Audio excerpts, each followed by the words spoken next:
നമസ്കാരം. പ്രവാസി ഓൺലൈൻ ന്യൂസിലേക്ക് ഏവർക്കും സ്വാഗതം. ഇന്നത്തെ പ്രധാന വാർത്തകൾ. ജർമ്മനിയിലെ ഫാർമസി നിയമ പരിഷ്കാരങ്ങൾ, അതായത് ഫാർമസി റിഫോം, രോഗികളെ എന്നതിനെ കുറിച്ചുള്ള വാർത്തയുടെ വിശദാംശങ്ങൾ ആണ് ഇന്ന് ആദ്യത്തേത്. ഇത് തീർച്ചയായും ഇവിടെയുള്ള മലയാളികൾ അറിഞ്ഞിരിക്കണം. അതുകൊണ്ട് തന്നെ ഇതിന്റെ പ്രാധാന്യത്തോടു കൂടിയാണ് ഞങ്ങൾ ഇക്കാര്യം പ്രസിദ്ധീകരിക്കുന്നത്. ജർമ്മനിയിലെ ഫാർമസി പരിഷ്കാരം രോഗികൾക്ക് ലഭിക്കുന്ന മാറ്റങ്ങളും ആനുകൂല്യങ്ങളും എന്തൊക്കെയാണെന്ന് നോക്കാം. ജർമ്മനിയിൽ ഫാർമസികളുടെ, അതായത് ജർമ്മനിയിൽ ഫാർമസിയെ പറയുന്ന അപ്പോത്തേക്ക് എന്നാണ്. ഇതിന്റെ എണ്ണം വർഷങ്ങളായി കുറഞ്ഞു വരികയാണ്. 2026 മാർച്ച് മാസത്തെ കണക്കനുസരിച്ച് രാജ്യത്താകെ 16,541 ഫാർമസികൾ മാത്രമാണുള്ളത്. ഇത് 1977 ശേഷമുള്ള ഏറ്റവും കുറഞ്ഞ നിരക്കാണ്. ജീവനക്കാരുടെ കുറവ്, കടുത്ത സാമ്പത്തിക ബാധ്യതകൾ, ബ്യൂറോക്രസി എന്നിവയാണ് ഇതിന് കാരണം. ഈ പ്രതിസന്ധി പരിഹരിക്കാനും രോഗികൾക്ക് മരുന്നുകളും ചികിത്സാ സൗകര്യങ്ങളും കൂടുതൽ എളുപ്പത്തിൽ ലഭ്യമാക്കാനുമായി ആരോഗ്യമന്ത്രി നീന വാർക്കർ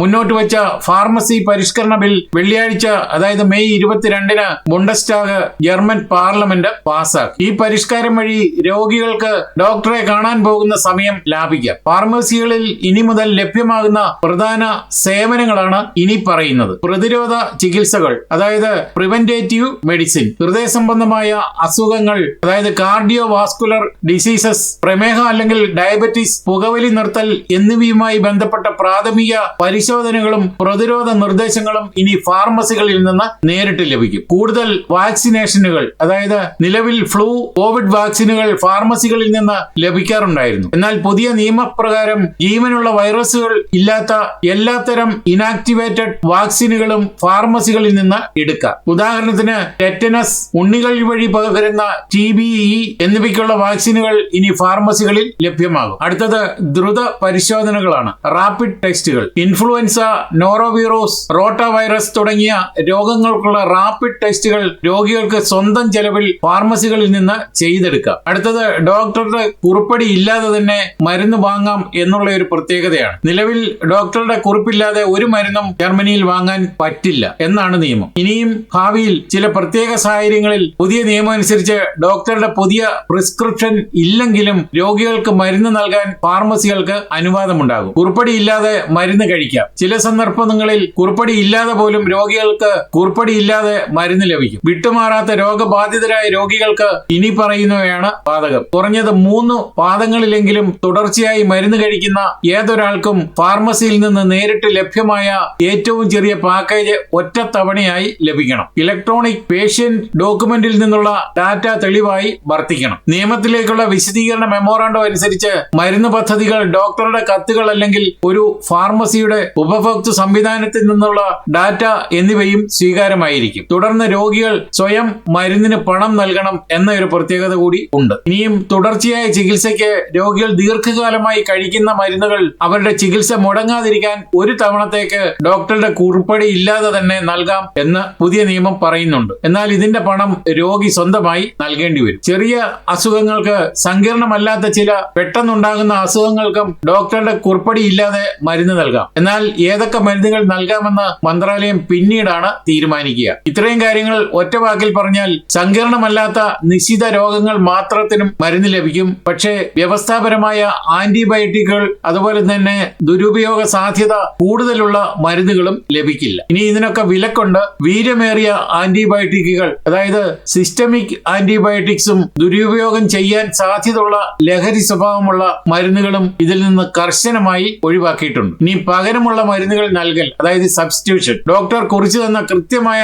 ബ്രാൻഡ് മരുന്ന് ഫാർമസിയിൽ സ്റ്റോക്ക് ഇല്ലെങ്കിൽ രോഗിക്ക് ബുദ്ധിമുട്ടുണ്ടാകാതെ അതിന് പകരമുള്ള മറ്റൊരു കമ്പനിയുടെ സമാനമായ മരുന്ന് ഉടൻ തന്നെ നൽകാൻ ഫാർമസികൾക്ക് അനുവാദം ലഭിക്കും. ഇത് പരീക്ഷണാടിസ്ഥാനത്തിലാണ് നടപ്പിലാക്കുന്നത്. അടുത്തത് രക്തപരിശോധനയാണ്. Blood sampling. മരുന്നുകളുടെ ഫലപ്രാപ്തി പരിശോധിക്കുന്നതിനുള്ള സാധാരണ രക്തപരിശോധനകൾ ഇനി ഫാർമസികളിൽ ചെയ്യാം. എന്നാൽ ഇത് 18 വയസ്സിന് മുകളിലുള്ളവർക്ക് മാത്രമായിരിക്കും. കൂടാതെ പ്രത്യേക മെഡിക്കൽ പരിശീലനം ലഭിച്ച ജീവനക്കാർ മാത്രമേ ഇത് ചെയ്യാൻ പാടുള്ളൂ എന്നും നിയമം അനുശാസിക്കുന്നു. അടുത്തത് പ്രവർത്തന സമയത്തിലെ മാറ്റമാണ്, അതായത് ഓപ്പണിംഗ് അവേഴ്സ്. പ്രാദേശികമായ ആവശ്യങ്ങൾക്കനുസരിച്ച് ഫാർമസികൾക്ക് അവരുടെ പ്രവർത്തന സമയം സ്വയം നിശ്ചയിക്കാനുള്ള സ്വാതന്ത്ര്യം പുതിയ നിയമം നൽകുന്നുണ്ട്. അതിനാൽ ഓരോരുത്തരുടെയും പ്രദേശത്തെ ഫാർമസികളുടെ സമയക്രമത്തിൽ മാറ്റങ്ങളും ഉണ്ടായേക്കാം. ഇനിയും ഇത് കൂടാതെയുള്ള മറ്റു പ്രധാന സാമ്പത്തിക തീരുമാനങ്ങൾ എന്തൊക്കെയാണെന്ന് ചോദിച്ചാൽ, മരുന്ന് വില. പേറ്റന്റ് കാലാവധി കഴിഞ്ഞ മരുന്നുകളുടെ വില കുറയ്ക്കുന്നതിനായി ഇൻഷുറൻസ് കമ്പനികൾ നടത്തുന്ന കരാറുകൾക്ക് 2028 പകുതി വരെ സർക്കാർ നിയന്ത്രണം ഏർപ്പെടുത്തി. ജർമ്മനിയിലെ ബയോടെക്നോളജി വികസനത്തിനായാണ് ഇതെങ്കിലും ഇൻഷുറൻസ് കമ്പനികൾ ഇതിനെ വിമർശനം ഉയർത്തിയിട്ടുണ്ട്. അടുത്തത് ഫാർമസി ഫീസ് വർധനയാണ്. നിലവിൽ ഒരു പ്രിസ്ക്രിപ്ഷൻ മരുന്ന് നൽകുമ്പോൾ ഫാർമസികൾക്ക് ലഭിക്കുന്ന സ്ഥിരമായ ഫീസ് 8.35 യൂറോയാണ്. ഇത് ഘട്ടങ്ങളായി ആദ്യം 9 യൂറോയായും 2027 9.50 യൂറോയായും വർദ്ധിപ്പിക്കാൻ ആരോഗ്യ മന്ത്രാലയം നിർദ്ദേശിച്ചിട്ടുണ്ട്. ഇനി മറ്റൊരു കാര്യം പറയുമ്പോൾ, വേഗത്തിൽ ജർമ്മനിയിൽ ശസ്ത്രക്രിയയ്ക്ക് വിധേയം ആകേണ്ടതുണ്ടോ എന്ന ചോദ്യം ഹെൽത്ത് ഇൻഷുറൻസ് കമ്പനി മുന്നറിയിപ്പായി ചോദിക്കുകയാണ്. കാരണം ജർമ്മനിയിലെ ഇൻഷുറൻസ് കമ്പനിയായ ടെക്നിക്കൽ ക്രാൻകാസെ നടത്തിയ പുതിയ വിശകലനത്തിലാണ് ഈ ആശങ്കാജനകമായ വിവരങ്ങൾ ഉൾപ്പെടുത്തിയിട്ടുള്ളത്. ആവശ്യമില്ലാത്ത ശസ്ത്രക്രിയകൾ സമ്മർദ്ദം വഴി ജർമ്മനിയിലെ ആയിരക്കണക്കിന് രോഗികൾക്ക് വിധേയമാകേണ്ടി വരുന്നു എന്ന വസ്തുതയാണ് ഇൻഷുറൻസ് കമ്പനി വെളിപ്പെടുത്തുന്നത്. ഇത്തരം നിർദ്ദേശങ്ങൾ ജാഗ്രതയോടെ കാണണമെന്നും ചില പ്രത്യേക രോഗങ്ങൾക്കുള്ള ശസ്ത്രക്രിയകൾ ഡോക്ടർമാർ നിർദ്ദേശിക്കുമ്പോൾ രോഗികൾ മുൻകരുതൽ എടുക്കണമെന്നും ഒന്നിലധികം വിദഗ്ധ അഭിപ്രായങ്ങൾ തേടണമെന്നും ക്രാങ്കൻകാസയുടെ റിപ്പോർട്ട് മുന്നറിയിപ്പായി നൽകുന്നുണ്ട്.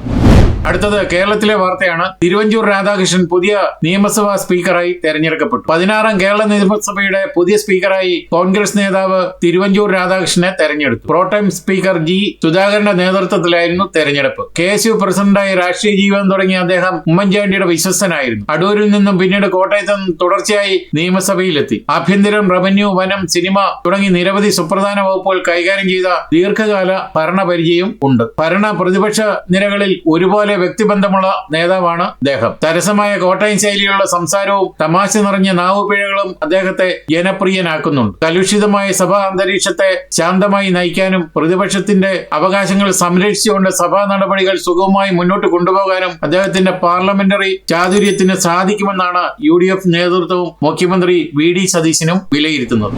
ഇതോടെ ഈ വാർത്താ ബുള്ളറ്റിൻ ഇവിടെ പൂർണ്ണമാവുകയാണ്. നിങ്ങൾ നൽകി വരുന്ന എല്ലാവിധ പിന്തുണയ്ക്ക് ഞങ്ങൾ ഹൃദയപൂർവ്വം നന്ദി അറിയിക്കുന്നു. അതോടൊപ്പം കൂടുതൽ വാർത്തകളും വിശേഷങ്ങളും അറിയാൻ യൂറോപ്പിലെ ആദ്യത്തെ മലയാളത്തിലുള്ള ഓൺലൈൻ പോർട്ടലായ പ്രവാസികളൊക്കെ സന്ദർശിക്കാൻ നന്ദി. നമസ്കാരം.